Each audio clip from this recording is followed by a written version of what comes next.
What is going on, guys? For the general NFL fan, it's hard to not feel bad for star players whose talents are being wasted by terrible teams. This happened with the likes of Dan Fouts, Barry Sanders, Joe Thomas, and even Larry Fitzgerald. There are several NFL stars, some veterans, some youngsters, that can only hope for a turnaround soon. Otherwise, they might want to think about orchestrating a move to a contender that will actually give them a taste of winning. Here are 10 current NFL stars who are stuck on horrible teams. Number 10, Terry McLaurin. Welcome to Washington, Terry, where NFL stars are wasted under Dan Snyder. London Fletcher, Santana Moss, Trent Williams, Ryan Kerrigan, Robert Griffin III, and Alfred Morris can tell you all about it. Washington drafted McLaurin in the 3rd round, 76th overall in 2019. The Ohio State product turned in a remarkable rookie year with 58 receptions for 919 yards and 7 touchdowns. It's pretty impressive when you consider that Washington used 3 different quarterbacks, all of whom performed very poorly. The fact that McLaurin nearly posted 1,000 yards on a terrible team with 3 different QBs goes to show how talented he is. And McLaurin has been even more dominant in his 2020 sophomore season. Hopefully Chase Young and new head coach Ron Rivera will ensure that McLaurin's prime years don't go to waste. We've seen enough superstars experience this in DC.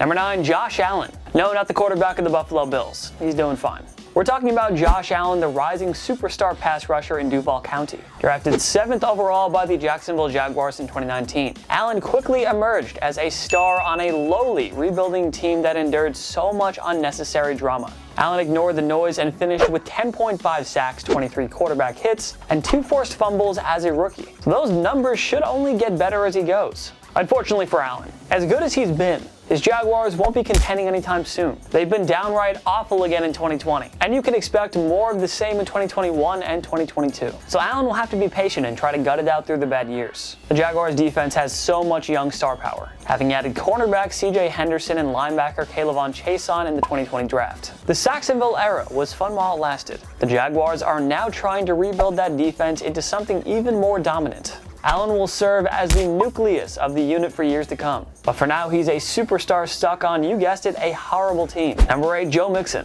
Mixon has been one of the NFL's elite running backs over the past 2 seasons.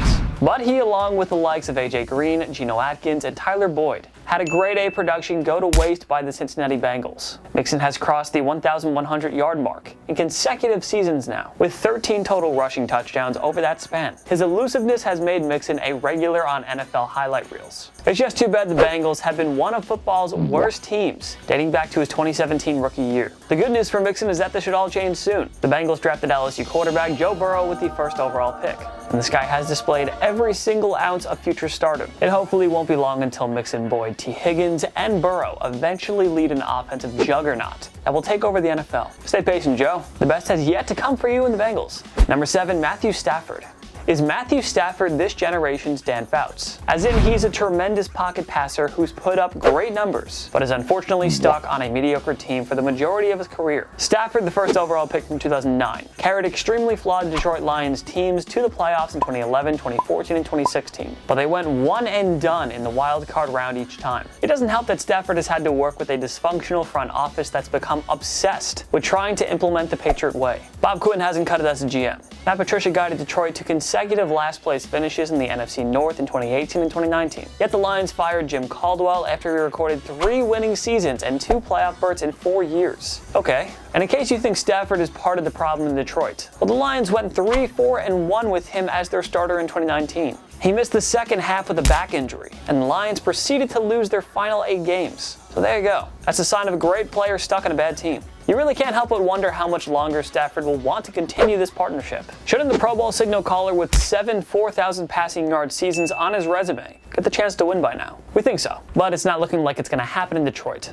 Number 6, Matt Ryan. The Atlanta Falcons have taken several steps back since their Super Bowl 51 collapse against the New England Patriots. A divisional round elimination in 2017 followed by consecutive losing in non-playoff seasons. It's not at the fault of Matt Ryan. The Falcons offense continues to be an explosive and efficient group under the 2016 league MVP. The defense has been atrocious year in and year out, and owner Arthur Blank waited far too long to fire head coach Dan Quinn and GM Thomas Dimitroff. Ryan's career statistics and accolades should get him into the Hall of Fame, but it's hard not to feel sorry for him. The Falcons have wasted these last few years of his prime, and it's hard to envision Matty Ice winning a Super Bowl if he doesn't find a new team sooner rather than later. Number 5, Saquon Barkley. even though he was hyped as a generational running back prospect. Many questioned the New York Giants' decision to take Barkley second overall in 2018, considering that they desperately needed a quarterback, and there was no shortage of quality options there, ranging from Sam Darnold to Josh Allen to Josh Rosen to Lamar Jackson. But it's hard to think the Giants are regretting the Barkley selection. He dazzled in his rookie year with 1,307 rushing yards, 11 touchdowns, and 91 receptions for 721 yards and 4 touchdowns. That was enough to win Offensive Rookie of the Year honors. Even though he missed 3 games in 2019, Barkley turned in another superb season with 1,003 rushing yards and 6 touchdowns. Despite an excellent start to his career,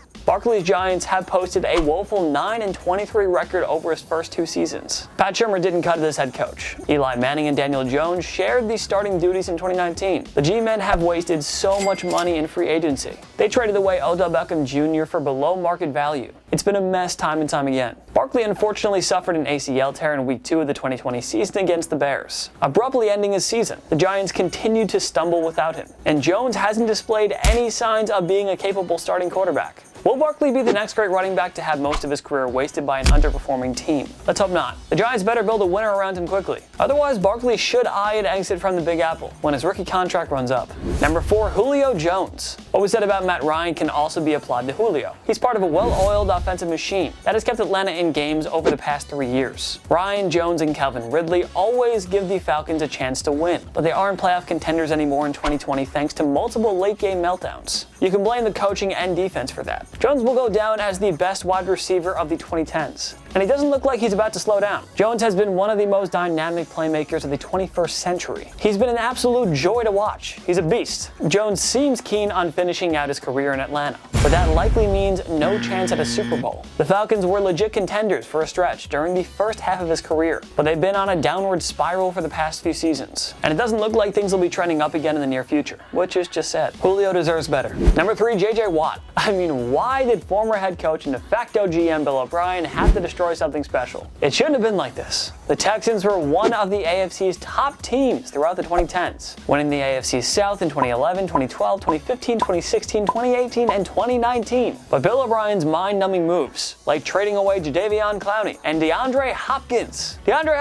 it set the Texans way back. What a dumbass. Following an 0-4 start in 2020, the Texans fired O'Brien. Thank God. Too late now. You're a dumbass. Like, what? 3-time Defensive Player of the Year J.J. Watt has expressed plenty of frustration in 2020, and he reportedly clashed with O'Brien before the latter was fired, which makes total sense. Hard to see the Texans turning this around anytime soon. O'Brien managed to gut their draft capital, dumping their first and second round picks for the upcoming 2021 draft, along with their 2020 first rounder for Laramie Tunsil and Kenny Stills. And to think, they could have actually had a top 5 pick in the upcoming draft. That's going to make Texans fans sick to their stomach. Anyway, given Watt's age and injury history, who knows how many more championship opportunities he's going to have left. Based on the direction the Texans are currently headed in, I'd say not too many at all. Number 2, Christian McCaffrey. McCaffrey could have possibly been number 1 on our list, but he's actually played on some competitive Carolina Panthers teams. At least they reached the postseason in his 2017 rookie year. That said, things aren't looking great in 2020 and beyond. Look, we love the hiring of Matt Rule as head coach. He and Teddy Bridgewater have crafted one of the league's most explosive offseasons in 2020. The only problem is that the Panthers share a division with the perennial powerhouse New Orleans Saints and Tom Brady's Tampa Bay Buccaneers. The NFC itself is loaded with contenders, so the Panthers can expect to contend in the short-term future, and their young defense will take some time to rebuild.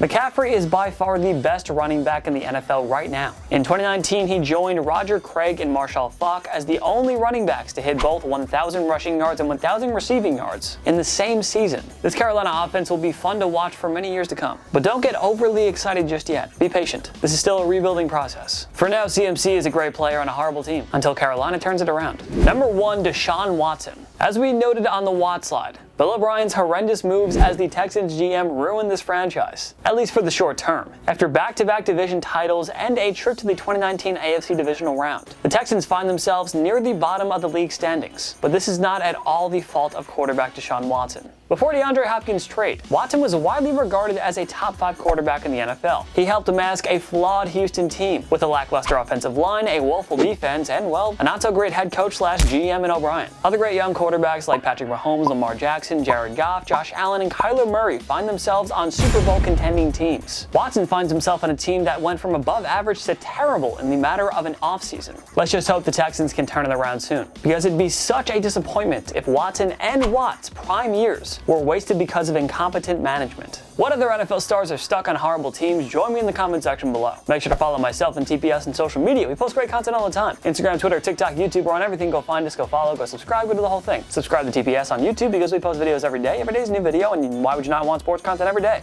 Yeah, like this video too, right down below, because we really appreciate that and it helps us out. Of course, thank you so much for watching. I'm Jason Biondo. I'll see you next time. My knee.